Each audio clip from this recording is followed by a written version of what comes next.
மாண்புமிகு புரட்சி தலைவி அம்மா அவர்கள்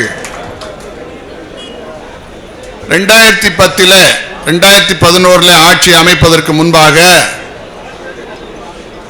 முதலாக ஆர்ப்பாட்டத்தை தேர்ந்தெடுத்த மாவட்டம் நம்முடைய கொங்கு மாவட்டம்.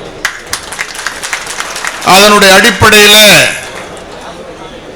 இன்றைக்கு நம்முடைய பொதுச் செயலாளர் அவர்கள்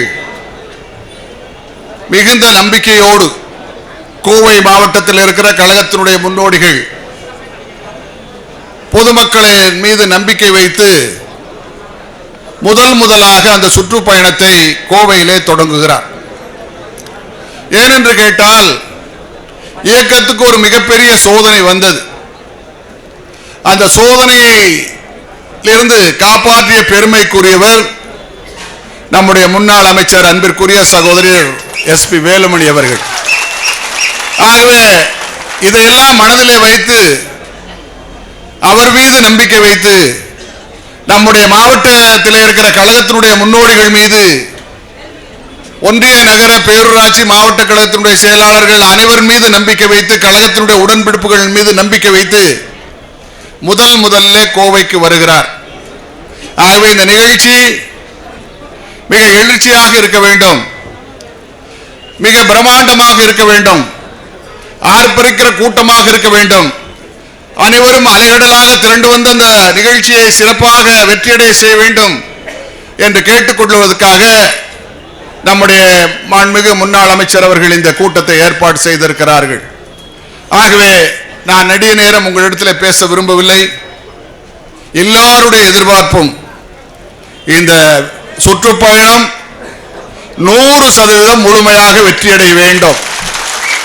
அதனால் எல்லாரும் அமைச்சரே இருக்கிறார், முன்னாள் அமைச்சர் இருக்கிறார்கள், மாவட்ட செயலாளர் இருக்கிறார்கள், ஒன்றிய நகர பகுதி கழக செயலாளர் இருக்கிறார்கள் என்று தயவு செஞ்சு இருந்துவிடக் கூடாது.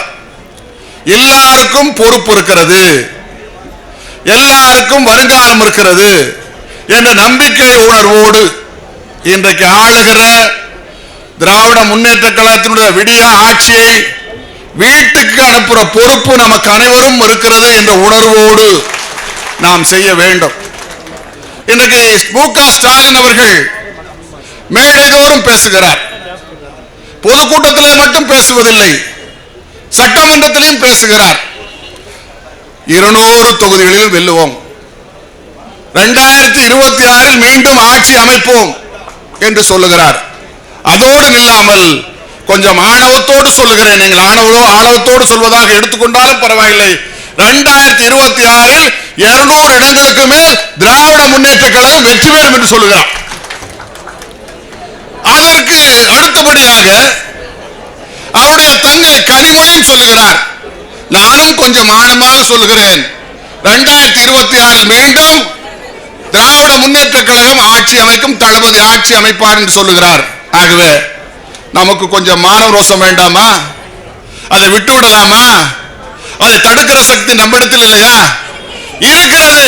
நம்முடைய இருக்கிற சக்தியை பயன்படுத்தினால் அந்த ஸ்டாலின் அல்ல, கனிமொழி அல்ல, இன்னும் இருக்கிற திராவிட முன்னேற்ற கழகத்தை தோற்கடிக்கிற சக்தி நம்மிடத்தில் இருக்கிறது.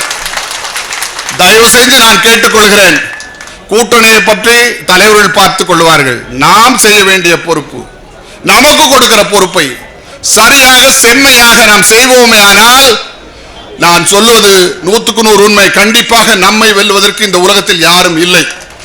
நம்முடைய கட்டமைப்பு அப்படியே இருக்கிறது, கொஞ்சம் கூட சிதைவடையவில்லை. எல்லோரும் இந்த இயக்கத்தில் இருக்கிறார்கள், ஆனால் கொஞ்சம் சோர்வாக இருக்கிறார்கள். அண்ணா எப்போ ஆட்சி வரும்னா, இந்தபடியாவது வருவோம்னா, எப்படியாவது ஆட்சி கொண்டு வாருங்கள் என்பதுதான் அடிமட்டத்தில் தொண்டனுடைய உணர்வு.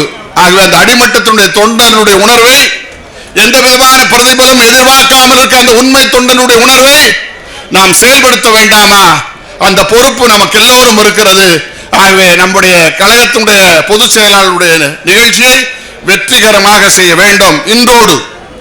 இன்றிலிருந்து நாம் வேகமாக புறப்பட வேண்டும். ஒவ்வொருடைய மனதிலும் திராவிட முன்னேற்ற கழகத்தினுடைய ஸ்டாலின் பேசுகிற அந்த நடைபெற 26 200 இடங்களில் வெற்றி பெறுவோம் என்ற ஆணவத்தோடு பேசுகிற அவருடைய பேச்சை முறியடிக்கிற விதமாக நம்முடைய செயல்பாடுகள் இருக்க வேண்டும். அதற்கு நீங்கள் எல்லாரும் ஒன்றிய செயலாளருக்கு ஒத்துழைப்பு கொடுக்கணும், பேரூராட்சி செயலாளருக்கு ஒத்துழைப்பு கொடுக்கணும், கிளை செயலாளருக்கு ஒத்துழைப்பு கொடுக்கணும், மாவட்ட செயலாளருக்கு ஒத்துழைப்பு கொடுக்கணும், தலைமைக்கு ஒத்துழைப்பு கொடுத்தால் தான் அந்த பணியை செம்மையாக செய்ய முடியும்.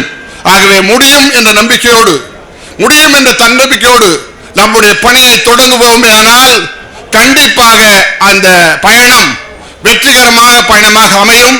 அதை நீங்கள் அனைவரும் கொஞ்சம் சிரமப்பட்டால் இந்த நிகழ்ச்சியை மிக சிறப்பான முறையில் நடத்தி, கோவையை காட்டிலும் வேறு தமிழ்நாட்டினுடைய எந்த மாவட்ட சுற்றுப்பயணமும் இருந்ததில்லை என்ற அளவுக்கு வரலாற்று படைக்கிற அளவுக்கு அந்த சுற்றுப்பயணத்தை வெற்றிகரமாக செய்து முடிக்க வேண்டும்.